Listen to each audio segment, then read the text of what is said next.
had undertaken to save him the trouble of thinking for himself and to manage him and his affairs.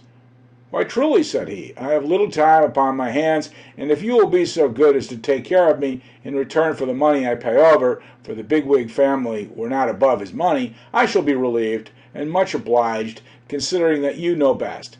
Hence the drumming, trumpeting, and speech-making, and the ugly images of horses, which he was expected to fall down and worship.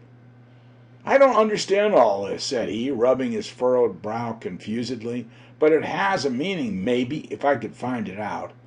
"It means," returned the Bigwig family, suspecting something of what he said, "honor and glory in the highest, to the highest merit." "Oh," said he, and he was glad to hear that. But when he looked among the images in iron and marble, bronze and brass, he failed to find a rather meritorious countryman of his, once the son of a Warwickshire wool dealer, or any single countryman whomsoever of that kind. He could find none of the men whose knowledge had rescued him and his children from terrific and disfiguring disease, whose boldness had raised his forefathers from the condition of serfs, whose wise fancy had opened a new and high existence to the humblest, whose skill had filled the working man's world with accumulated wonders. Whereas he did find others whom he knew no good of, and even others whom he knew much ill of.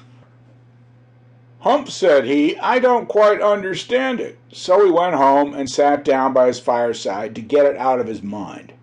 Now his fireside was a bare one, all hemmed in by blackened streets, but it was a precious place to him. The hands of his wife were hardened with toil, and she was old before her time, but she was dear to him.